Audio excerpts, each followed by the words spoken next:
সুপ্রভাত বন্ধুরা, কেমন আছো সবাই? আশা করছি সবাই খুব ভালো আছো, আমিও খুব ভালো আছি। আমি রাখি আমার ইচ্ছা ডানা পরিবারে তোমাদের সবাইকে আর একবার ভালোবাসা জানিয়ে আজকের ব্লগটা শুরু করছি। এই দেখো না, সকালবেলায় ঘুম থেকে উঠেছি, কি সুন্দর একটা রোদ ঝলমলে সকাল, দেখে বেশ ভালো লাগলো। বর্ষা বৃষ্টি এগুলো আমার একদমই ভালো লাগে না, কিন্তু কিচ্ছু করার নেই, যখন যেমন তখন তেমন চালিয়ে নিতে হবে। কারণ কি জানো তো, আমার বাড়িঘরটা একটু ভাঙাচোরা, তো বৃষ্টি পড়লে চারিদিক দিয়ে বৃষ্টির জল পড়ে, ওই জন্যই আমার বর্ষাকাল ভালো লাগে না। বর্ষাকাল ভালো লাগে না, কিন্তু বৃষ্টি ভালো লাগে। জানলার ধারে বসে বসে এক কাপ চা নিয়ে বসে বসে বৃষ্টি দেখবো, এটা ভালো লাগে। কিন্তু বৃষ্টির জল এসে আমার সমস্ত নষ্ট করে দিয়ে যাবে, সেটা একদমই ভালো লাগে না। আমাদের যেহেতু অ্যালবেস্টারের ঘর আর অনেক পুরনো ঘর, তো প্রত্যেকটা নাটের গোড়া, মানে যে নাট দিয়ে অ্যালবেস্টারগুলো আটকানো, প্রত্যেকটা নাটের গোড়া এখন হয়ে গেছে ঢিলা। বৃষ্টি হলে মানে ঘর, বারান্দা, রান্নাঘর সমস্ত কিছু এত পরিমাণে মানে বৃষ্টি পড়ে, তো তোমরা দেখলে ধারণা করবে। বাটি ঘটি গামছা, মানে গামছা বালতি এইভাবে পেতে দিয়ে রাখি, জানো তো। একটা সময় কোনো সময় তোমাদেরকে দেখাবো। তো যাই হোক, তোমাদের সাথে কথা বলতে বলতে না, আমি সকালবেলায় ঘুম থেকে উঠে টুকটাক কাজকর্ম সেরেছিলাম, কিন্তু ফ্রেশ হইনি। তো তারপর মাম্মাকে পড়াতে পড়াতে একটু ফ্রেশ হয়ে নিলাম, কারণ মাম্মাকে যখন পড়াচ্ছিলাম তোমরা তখন দেখলাম একটা খয়েরি কালারের নাইটি পরেছিলাম, এখন একটা পিঙ্ক কালারের নাইটি পরেছি। তো ওই কী করলাম জানো তো, না মাম্মাকে পড়াতে পড়াতে একটু চেঞ্জ করে নিলাম, নিয়ে তারপর হচ্ছে যে আমাদের কিন্তু সকালের জলখাবার খাওয়া হয়ে গেছে। আজকেও কিন্তু সেম ছিল, পরোটা, ঘুগনি, ডিম সিদ্ধ, তো এইরকমই খাবার দাবার ছিল। পরোটাটা না প্রত্যেক দিন খাওয়া হয়ে যাচ্ছে। ছেলে এত ভালোবাসে, অন্য কিছু করলে ঘুম থেকে উঠেই ওর মুড পুরো অফ, আর কথা বলবে না, রাগ করে থাকবে, চুপচাপ থাকবে। পরোটা দেখলে মা মা করে এত খুশি হয়ে যাবে, পরোটার ডিম সিদ্ধ। তো যাই হোক, আজকে বলেছি আজকে কিন্তু লাস্ট, কালকে থেকে রুটি তরকারি খেতে হবে। বলছি ঠিক আছে, আজকের দিনটা আনো, আর কালকে থেকে আনতে হবে না। তো যাই হোক, ওখানে সকালবেলার ব্রেকফাস্ট খেয়ে একদিকে রান্নাবান্না চলছে আর একদিকে ঘরের কাজবাজও চলছে। তো আমি দেখলেই ফার্স্টে বিছানাটাকে গুছিয়ে নিলাম। বিছানা গোছানোর পর না, ঘর না ঝাড় দিলে একদমই আমার মন ভরে না, কারণ যেন পায়ের তলায় বালি বালি লাগে। কিছু হবে না, বালি থাকবে না, তাও আমার মনে যেন মনে হয় একটা বালি বালি ভাব লাগছে। তো ওই জন্য ঘরটা একবারে ঝাড় দিয়ে নিলাম একটু, নিয়ে তারপর পাপোশটাকে কেচে দিলাম। পাপোশটা 2-3 দিন ধরে ভাবছি কাচবো, কিন্তু ভালোই রোদ দিচ্ছে, রোদে দিয়ে ঝাঁটা দিয়ে বাড়ি দিলে বেশ পাপোশটা মানে ধুলোটা বেরিয়ে যায়। ওই করে করে না মানে কাচাই হচ্ছে না। তো আজকে ভাবলাম না, আজকে পাপোশটা কাচবো। তো যেমন কথা তেমন কাজ, পাপোশটাকে কেচে রোদে দিয়ে আসলাম। আর এত সুন্দর একটা রোদ ঝলমলে আকাশ, তার কিছুক্ষণ পরে যে এত বৃষ্টি হয়েছে তোমাদেরকে কি বলবো। তো যাই হোক, আজকে রান্না বান্না হবে লোটে মাছ। ওদিকে দিদি আমাকে ভাতটা করে দিয়ে গেছিলো, আর আমি বলেছি লোটে মাছটা আমি নিজে হাতে করব, কারণ আমার হাতে লোটে মাছ আমার হাজব্যান্ড ছেলে এত ভালোবাসে, তোমাদেরকে কি বলবো। আর দেখো, লোটে মাছ না আমি এইভাবে কাটা ছাড়িয়ে করি। আর এই দেখো, এখানে টমেটো, পেঁয়াজ, আদা রসুন বাটা সমস্ত কিছু নিয়ে নিয়েছি। আর এই লোটে মাছ আর আম, কাঁঠাল এইগুলোতে না, যে মানে যেখানেই থাকবে মাছই, ঠিক কী করে বুঝতে পারে জানি না, ঠিক ভন ভন ভন ভন করবেই। তো যাই হোক, ভিডিওটা করার সময় ভাবছিলাম বন্ধুরা দেখে ভাববে দেখো এত মাছির মধ্যে রান্না, কিচ্ছু করার নেই গো। যেদিনই দেখেছি লোটে মাছ করবো সেদিন এত পরিমাণে মাছি হবে বলার কথা না। আর হ্যাঁ, কাঁঠালের সময় ওরকম এত পরিমাণে মাছি হয় না, বলার কথা না।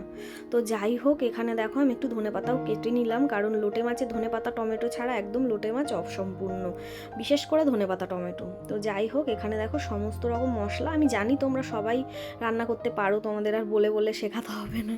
তো যাই হোক, এখানে সমস্ত মশলা যেমন টমেটো, পেঁয়াজ, আদা রসুন, জিরে গুঁড়ো, ধনে গুঁড়ো, লঙ্কার গুঁড়ো দিয়ে কষিয়ে আমি এই যে কাটা ছাড়ানো লোটে মাছটা এর মধ্যে দিয়ে দিলাম।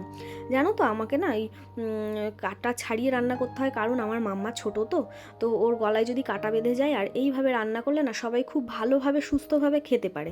আর ওই কাটা শুদ্ধ না, ওই বারবার মুখের মধ্যে খেতে খেতে হাত ভরে ভরে কাটা বার করা, ওটা একদম বিরক্ত লাগে। তো এই রেসিপিটা না আমি আমার দিদিমার কাছ থেকে শিখেছি। তোমরা কে কে এইভাবে রান্না করো আমাকে কমেন্ট করে কিন্তু জানাবে, হ্যাঁ।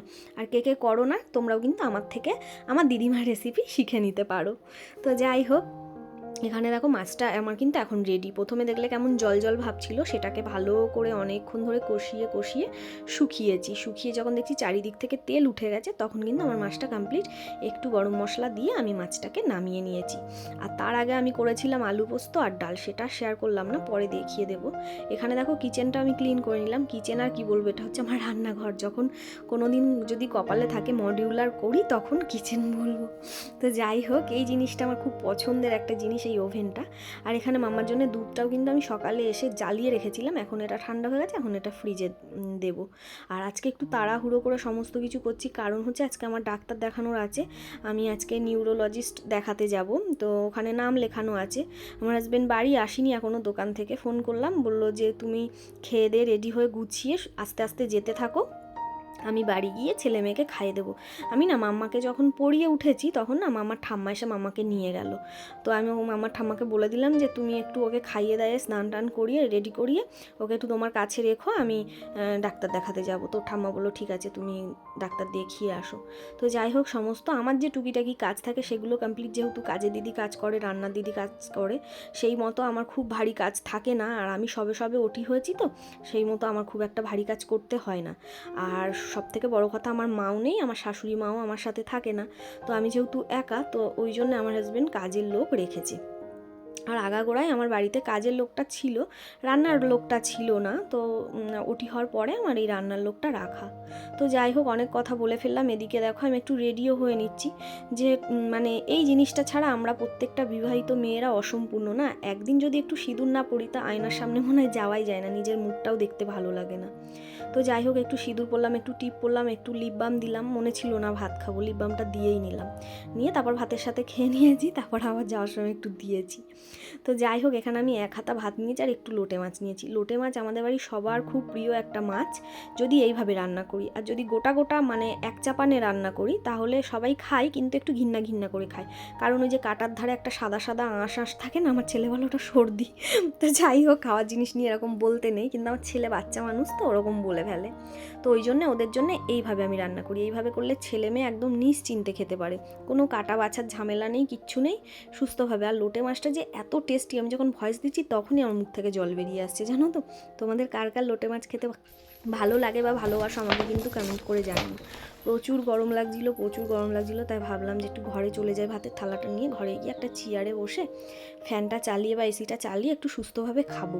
আর আমি খেয়ে যাচ্ছি, কারণ আমাদের এই ডাক্তারটা 15 দিন অন্তর একবার আসে, আর যদি বলে 10টায় আসবো তো সেই গিয়ে 1টায় আসে। আর আজকেও সেম করেছে, বলেছিল যে তোমার 1টার দিকে আসবে, না 1:30টার দিকে, সেখানে এসেছে তোমার 3:30টার সময়। আমার ওখানে গিয়ে প্রায় 1.5 ঘন্টা বসে থাকতে হয়েছে।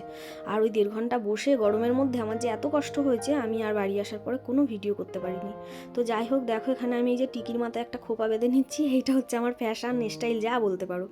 মানে এই চুল বাঁধাটা আমার সব থেকে প্রিয়। আমি সারাক্ষণ বাড়িতে থাকলেও এরকম, কোথাও গেলেও এরকম। তোমরা কে কে এইভাবে চুল বাঁধো আমাকে কিন্তু কমেন্ট করে জানিও।